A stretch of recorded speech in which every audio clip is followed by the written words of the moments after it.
கொழும்பிலே இருக்கின்ற இந்து ஆலயங்களில் தேர் ஓடுகின்ற பொழுது, தேர் இழுக்கின்ற பொழுது, அல்லது ஆஞ்சநேயர் கோயிலிலோ ஏதோ ஒரு கோயிலிலே நாங்கள் தேர் இழுக்கின்ற பொழுது, ஏதோ ஒரு விழாவை கொண்டாடுகின்ற பொழுது, திருவிழா கொண்டாடுகின்ற பொழுது அங்கே குண்டை கூட வைத்து விடுவார்கள். அந்த அளவிற்கு ஒரு துவேஷத்தை ஏற்படுத்தி பொறுப்பற்ற முறையிலே செய்யப்பட்ட ஒரு காரியமாக இருக்கிறது. நீங்கள் வெள்ளவத்தையிலே புத்தளத்திலே சென்று கஞ்சி காய்ச்சி குடிக்கலாம், அல்லது முள்ளிவாய்க்கால் நினைவேந்தலை செய்யலாம், மாவீரர்களுக்கு நீங்கள் அஞ்சலி செலுத்தலாம். ஏன் யாழ்ப்பாணத்தில் வெசாக் கூடி கட்டக்கூடாது, ஏன் கட்டக்கூடாது என்ற ஒரு கேள்வி பொதுவாக அனைத்து மக்களிடத்திலேயும் இருக்கிறது. இந்த கூட்டை கட்டியவர்கள் பல்கலைக்கழக மாணவர்களிலே சிங்கள மாணவர்களும் தமிழ் மாணவர்களும் இஸ்லாமிய மாணவர்களும் இணைந்துதான் இதை கட்டினார்கள். போதை வஸ்து பாவிக்கின்றவர்கள், தண்ணி அடிப்பவர்கள், மதுபானம் அருந்துகின்றவர்கள், ஒரு பொறுப்பற்ற முறையிலே ஒரு கிரவுடி கும்பல்களாக தென்படுகின்றவர்கள் தான் இதனை செய்திருக்கிறார்கள் என்றுதான் எங்களுக்கு கிடைத்த தகவலின்படி கிடைத்திருக்கிறது. நிச்சயமாக அவர்கள் கைது செய்யப்படுவார்கள் என்றும் உறுதியாக பாதுகாப்பு இலங்கை பாதுகாப்பு வட்டாரத்திலே கூறப்படுவதாக நாங்கள் அறிந்திருக்கின்றோம். வணக்கம் லங்காபூர் ஊடக நேயர்களே, மீண்டும் ஒரு சிறப்பு செய்தியோடு இலங்கையன். வெசாக் பண்டிகையின் போது யாழ்ப்பாணத்திலே கட்டப்பட்ட அந்த வெசாக் கூடு, அந்த சோடனை, அந்த கூடு உடைக்கப்பட்டது, இனம் தெரியாத ஒரு சிலரால் உடைக்கப்பட்டது என்று குற்றச்சாட்டப்படுகிறது. அது ஒரு புறம் அரசாங்கத்துக்கு எதிரானவர்கள் ஊடாக பேரினவாதமாக இருக்கின்ற ஒரு கட்சி, பெரிய கட்சி ஒன்று யாழ்ப்பாணத்திலே கூலிக்காக சில வேலைகளை செய்கின்ற ஒரு சிலரை வைத்து அதனை தாக்கி அரசாங்கத்திற்கும், அதாவது சிங்கள மக்களுக்கும் தமிழ் மக்களும் இடையே ஒரு வெறுப்புணர்வை ஏற்படுத்துவதற்கும், அங்கே பல்கலைக்கழக மாணவர்களையும் அவர்கள்தான் உடைத்தார்கள் என்று கூறுவதற்கும், தமிழ் தேசியத்தை விரும்புகின்ற அரசியல்வாதிகளுடைய அடியாட்கள், அடிமைகள், குண்டர்கள், தொண்டர்கள் இவர்கள் தான் உடைத்தார்கள் என்றும் கூறுவதற்காக முயற்சி செய்ததாக ஒரு பக்கத்திலே குற்றச்சாட்டு சென்று கொண்டிருக்கிறது. ஒரு பக்கத்திலே அருண் சித்தார்த் அவர்களும் கூறியிருக்கிறார், அது ஒரு சில விசமிகளால் உடைக்கப்பட்டிருக்கிறது, தன்னைத்தான் அவர்கள் சிலர் சுட்டிக்காட்டி கொண்டிருக்கிறார்கள் என்று அவர் குற்றம் கூறிக்கொண்டிருக்கிறார். நாங்கள் பொதுவாக பார்க்கின்ற போது இந்த கூட்டை கட்டியவர்கள் யார்? இந்த கூட்டை கட்டியவர்கள் பல்கலைக்கழக மாணவர்களிலே சிங்கள மாணவர்களும் தமிழ் மாணவர்களும் இஸ்லாமிய மாணவர்களும் இணைந்துதான் இதை கட்டினார்கள். அப்படி பார்க்கின்ற பொழுது பல்கலைக்கழகத்திலே இருக்கின்ற தமிழ் தேசியத்தை விரும்புகின்ற ஈகங்களை, இழப்புகளை அவர்கள் இருக்கின்ற அந்த பொறுப்புள்ள மாணவர்கள் நிச்சயமாக இருக்க மாட்டார்கள். இப்படி ஒரு சிக்கல் வரும் என்று அவர்களுக்கு தெரியும். ஓகே, அதை விட்டு நாங்கள் அடுத்ததாக பார்க்கின்ற பொழுது இது யார் உடைத்திருப்பார்கள்?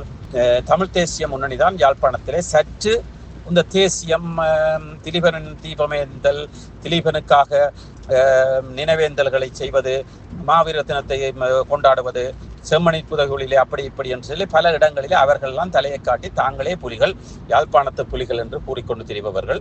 அவர்கள்லாம் செய்திருப்பார்கள் என்று பார்க்க போனால் அவர்களும் செய்வதற்கு சாத்தியமில்லை, செய்ய வேண்டிய அவசியம் இல்லை. இருந்தாலும் இந்த பல்கலைக்கழக மாணவர்களில் ஒரு சிலர், அந்த முன்னணி கட்சி அப்படியான கட்சிகளில் ஒரு சிலர், இந்த கட்சிகளுக்குள்ளே இருக்கின்ற சாக்கடைகள், இந்த கட்சிகளுக்கு நல்ல மாணவர்களும் இருக்கிறார்கள், பல்கலைக்கழகத்திலே சாக்கடைகளும் இருக்கிறது, போதை வஸ்து பாவிக்கின்றவர்கள், தண்ணி அடிப்பவர்கள், மதுபானம் அருந்துகின்றவர்கள், ஒரு பொறுப்பற்ற முறையிலே ஒரு கிரவுடி கும்பல்களாக தென்படுகின்றவர்கள் தான் இதனை செய்திருக்கிறார்கள் என்றுதான் எங்களுக்கு கிடைத்த தகவலின்படி கிடைத்திருக்கிறது. நிச்சயமாக அவர்கள் கைது செய்யப்படுவார்கள் என்றும் உறுதியாக பாதுகாப்பு இலங்கை பாதுகாப்பு வட்டாரத்திலே கூறப்படுவதாக நாங்கள் அறிந்திருக்கின்றோம். இருந்தாலும் கூட இதனை செய்த முழுக்க அது பொறுப்புணர்வோடு இருக்கின்றவர்களோ, அல்லது இப்படி ஒன்று செய்தால் சிங்கள தமிழ் பிரச்சனை வரும், இடையே முருகல் நிலை வரும், வடக்கு கிழக்கிலே பெரிய சிக்கல்கள் வரும் என்று தெரிந்தவர்கள், பொறுப்புள்ளவர்கள், அது முன்னணி கட்சியாக இருக்கட்டும், எந்த கட்சியாக இருக்கட்டும், அது புலிகள் ஆதரவாளர்களாக கூட இருக்கட்டும், பல்கலைக்கழக மாணவர்களாக அவர்கள் செய்திருக்க மாட்டார்கள். ஆனால் பல்கலைக்கழக மாணவர்களோடு இருக்கின்ற ஒரு சிலரும், ஒதுக்கிவிடப்பட்ட புறந்தள்ளப்பட்டவர்களும், இந்த கட்சிகளிலே இருக்கின்றவர்களும் ஒரு துவேஷமாக முன்பின் தெரியாமல் போதை வஸ்திலே அல்லது போதையிலே இவர்கள் இந்த ஒரு எளிய செயலை செய்திருக்கிறார்கள் என்பது உண்மையிலே இது தண்டிக்க வேண்டிய கருத்து. நீங்கள் கொழும்பிலேயோ சிங்கள பகுதிகளிலேயோ எங்களுடைய இந்து முறைப்படி நடைபெறுகின்ற ஒவ்வொரு விழாக்களுக்கும் எந்த சிங்கள மக்களும் சிங்கள காடையர்கள் கூட அதற்கு இடைஞ்சல் செய்வதில்லை. அதே வேளையிலே இதுவும் வெசாக் பண்டிகை என்பது ஒரு புத்தருடைய ஒரு கொண்டாட்டமாக இருக்கின்றது. அந்த வகையிலே ஒரு மதன் சார்பான விடயம். அது பொதுவான இலங்கையிலே இருக்கின்ற அதிகமாக மொழி பேசப்படுகின்ற அதிகமாக பரவி இருக்கின்ற மக்களுடைய ஒரு தினம். அதனை கொண்டாடுவதில் எந்தவித தவறும் இல்லை. அது தமிழர்களோ இஸ்லாமியர்களோ அவர்களை கொண்டாடலாம், நகர்ந்து செல்லலாம், அதனை பார்க்கலாம். அதற்காக தடுப்பதற்கு யாருக்கும் உரிமைகள் இல்லை.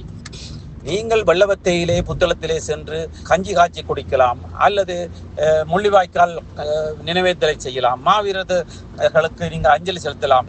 ஏன் யாழ்ப்பாணத்தில் வெசாக் கூடி கட்டக்கூடாது, ஏன் கட்டக்கூடாது என்ற ஒரு கேள்வி பொதுவாக அனைத்து மக்களிடத்திலேயும் இருக்கிறது. அது சாதாரணமாக கடந்து செல்கின்ற பொழுது இது ஒரு பிரச்சனையாக இருக்காது. பொறுப்பற்ற ஒரு சில காடையர்களால், சில போதை வஸ்து பாவிக்கின்றவர்களால், சில மதுபான பிரியர்களால், மதுபானத்துக்கு அடிமையானவர்களால், ரவுடிகளால் செய்யப்பட்ட ஒரு துன்பியலான, ஒரு அநாகரிகமான, ஒரு இலங்கையிலே ஏற்க முடியாத ஒரு விடயம். இப்படி நாங்கள் வெசாக் பண்டிகையிலே அவர்கள் நினைக்க வேண்டும். உடைத்தார்களாக இருந்தால் ஒரு முறை நாங்கள் கொழும்பிலே இருக்கின்ற இந்து ஆலயங்களில் தேர் ஓடுகின்ற பொழுது, தேர் இழுக்கின்ற பொழுது, அல்லது ஆஞ்சநேயர் கோயிலிலோ ஏதோ ஒரு கோயிலிலே நாங்கள் தேர் இழுக்கின்ற பொழுது, ஏதோ ஒரு விழாவை கொண்டாடுகின்ற பொழுது, திருவிழா கொண்டாடுகின்ற பொழுது அங்கே குண்டை கூட வைத்து விடுவார்கள். அந்த அளவிற்கு ஒரு துவேஷத்தை ஏற்படுத்தி பொறுப்பற்ற முறையிலே செய்யப்பட்ட ஒரு காரியமாக இருக்கிறது. நேரடியாக நீங்கள் விரும்பினால் எதிர்ப்பை அதிலே முன்னுக்கு முகத்தை காட்டி நீங்கள் எதிர்ப்பை தெரிவித்திருக்கலாம். இது ஒரு முள்ளந்தண்டு எலும்பி இல்லாமல் செய்யப்பட்ட வேலை. இது வெறும் ரவுடிகள் தான் செய்திருக்கிறார்களே தவிர இது பல்கலைக்கழக மாணவர்களாலோ அல்லது தேசியத்தை விரும்புகிற கட்சியினுடைய உண்மையான தொண்டர்களாலோ அல்லது புலிகளுடைய ஆதரவாளர்களாலோ புலிகளுடைய முன்னாள் போராளிகளாலும் செய்யப்படவில்லை என்பதை ஆணித்தரமாக நாங்கள் இங்கே பதிய விரும்புகின்றோம். தொடர்ந்தும் இப்படியான நிகழ்வுகள் நடைபெறுவதற்கு சாத்தியங்கள் இருக்கிறது. நடந்தால் தென்பகுதியிலேயும் ஏகப்பட்ட பிரச்சனைகளை சந்திக்க வேண்டியிருக்கிறது. அதனால் இதை யார் செய்தார்கள் என்பதை காவல்துறை கண்டுபிடித்து அவர்களுக்கு தண்டனை வழங்க வேண்டும் என்பதுதான் லங்கா ஃபோருடைய ஒரு முறைப்பாடாக இருக்கிறது. நன்றி, வணக்கம். லங்கா ஃபோர் ஊடகம், இலங்கையர். சுவிட்சர்லாந்துல வீடு வாங்க போறீங்க, இல்ல ஆல்ரெடி உங்களுக்கு அங்க வீடு இருக்குன்னா இந்த வீடியோ உங்களுக்காக தான். ஸோ ஸ்கிப் பண்ணாம ஃபுல்லா பாருங்க. ஒரு மனிதனுக்கு வீடு அப்படிங்கிறது ரொம்பவே அத்தியாவசிய தேவை. அத்தியாவசிய தேவைகள்ல முக்கியமான பங்கு வகிக்கிறதே இந்த வீடு தான். ஸோ அப்படி வீடு வாங்குறது, விற்கிறது, இது சம்பந்தமா உங்களுக்கு இருக்கிற நிறைய ப்ராப்ளத்துக்கு சொல்யூஷன் தர ஒரே இடம் தான் உங்கள் Selvasak. Your future our vision. இப்போ சுவிட்சர்லாந்துல வீட்டோட வட்டி விகிதத்துல நல்ல மாற்றம் வந்திருக்கு, நிறைய குறைஞ்சிருக்கு. ஸோ நீங்க ஏதாவது அக்ரிமெண்ட் போட்டு வச்சிருக்கீங்கன்னா இப்பவே அதை ரெனிவல் பண்ணி மாற்றி வச்சுக்கிட்டீங்கன்னா உங்களுக்கு நிறைய ப்ராஃபிட்ஸ் இருக்கும். ஸோ இது சம்பந்தமா உங்களுக்கு ஏதாவது அப்டேட்ஸ் வேணும், இந்த மாற்றத்துல உங்களுக்கு ஏதாவது டவுட் இருக்கு அப்படின்னா மறக்காம ஸ்கிரீன்ல தெரிய நம்பருக்கு கால் பண்ணுங்க. சுவிட்சர்லாந்துல நீங்க வீடு வாங்கணும் இல்ல வீடு விற்கணும், அந்த மாதிரி ஏதாவது உங்களுக்கு தேவைகள் இருந்தா மறக்காம எங்களை காண்டாக்ட் பண்ணுங்க. உங்களோட எல்லா தேவைகளையும் உங்க ஃபேமிலியில ஒரு மெம்பரா இருந்து நாங்க பார்த்து பண்ணி கொடுப்போம். இது உங்கள் செல்வாசோக். இச்செய்திகளுக்கு பிரதான அனுசரணை செல்வாசோக் இமோபிலியன், சுவிஸ் நாட்டில் முன்னணி நிறுவனம். தொடர்புகளுக்கு 07951464428. வீடு வாங்க, வீடு கட்ட, வீடு திருத்த மற்றும் வீட்டுக்கடன். Your future our vision. இது போன்ற மேலும் பல முக்கிய சுவாரஸ்யமான செய்திகளை அறிந்து கொள்ள லங்கா ஃபோர் யூடியூப் சேனலை சப்ஸ்கிரைப் பண்ணுங்கள். எமது செய்திகள் உடனடியாக கிடைக்க பெல் பட்டனை அழுத்துங்கள். அத்தோடு எமது செய்திகளை மற்றவர்களும் பார்வையிட ஷேர் செய்யுங்கள். நன்றி.